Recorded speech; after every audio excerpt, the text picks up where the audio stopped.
नाजरीन, चाइना ने अपनी फौज 23 लाख से 11 लाख कर दी है। चाइना ने ये कदम क्यों उठाया? अपनी जमीनी फौज, जिसको बड़ी फौज कहते हैं, उनकी तादाद इतनी कम क्यों की? क्या बजट का मसला आ गया है? क्या कोरोना वायरस ने इतना ज्यादा झटका दिया है चाइना को कि उन्होंने अपनी तमाम की तमाम आर्मी के रिसोर्सेज कम कर दिए हैं? जरा आप हमारी इस वीडियो को लास्ट तक जरूर देखें, इंशाल्लाह आपको तमाम की तमाम चीजें और हकायक सामने आपके आ जाएंगे। तो नाजरीन, वीडियो को शुरू करते हैं। सबसे पहली बात यह है कि चाइना ने अपनी फौज की तादाद 23 लाख से कम करके 11 साढ़े 11 लाख पे ले आए हैं। अब भारत बहुत ज्यादा खुश हो रहा है कि हमारी फौज चाइना की फौज बराबर आ गई है और हम चाइना को आसानी से टैकल कर सकते हैं। अब थोड़ी सी आप कहानी को जरा समझिए कि चाइना की फौज का मकसद और उसको घटाने का मकसद ये था कि चाइना एक तो मॉडर्नाइजेशन कर रहा है अपने पूरे मुल्क के अंदर। दूसरे नंबर पर चाइना ये चाहता है कि जिस तरह अमेरिका की फौज बहुत कम है,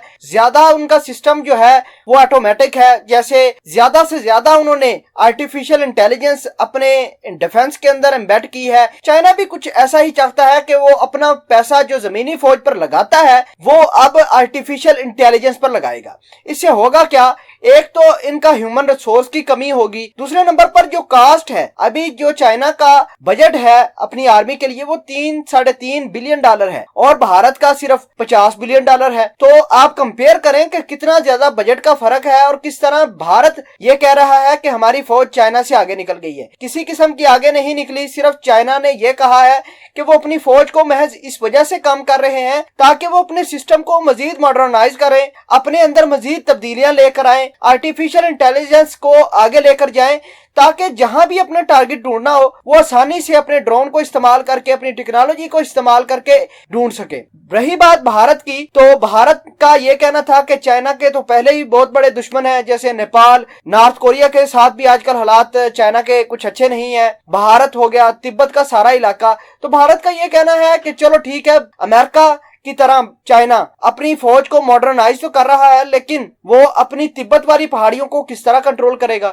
तो भाई साहब, 11 साढ़े 11 12 लाख फौज चाइना के लिए बहुत है, जितनी होनी चाहिए वो ठीक है। उनकी आर्मी कोई पागल नहीं कि इतने फौजी काम करके अपना सारा बजट वो लगा दें आर्टिफिशियल इंटेलिजेंस पर या अपने आप को मॉडर्नाइज करने पर। तो बात उनकी बिल्कुल ठीक है। चाइना दुनिया का सबसे ज्यादा क्लेवर मुल्क है अपने डिफेंस के हवाले से। इसी वजह से आज तक तो चाइना ने बिना एक गोली चलाए पूरी दुनिया पर हुकूमत करता है। किस वजह से करता है? सिर्फ अपने दिमागी वजह से। और भारत ने यह कहना शुरू कर दिया है कि सिर्फ चाइना ने इस वजह से काम किया है कि अब उनको कोरोना वायरस खा गया, उनकी मार्केट बंद हो गई। भाई साहब, चाइना के पास इतना रिजर्व मौजूद है कि बहुत सारे ममालिक को वो खरीद सकता है, उनके एसेट खरीद सकता है। तो बात यह है कि भारत को सिर्फ अकल से काम लेने की जरूरत है। बाकी ये गिदड़ बबकियां मारते रहते थे, मारते हैं और मारते रहेंगे, लेकिन हर मोर्चे पर इंशाल्लाह इन्होंने पाकिस्तान से भी मार खाई थी और अब चाइना से भी खाने वाले हैं। आप इस पूरी कहानी के बारे में क्या कहते हैं? और जो भारत ने दावा किया है कि चाइना अब अपनी फौज को मजीद कम कर रहा है, जो उनका परसेप्शन है, इस हवाले से अगर आप कुछ कहना चाहते हैं तो जरूर बताइएगा।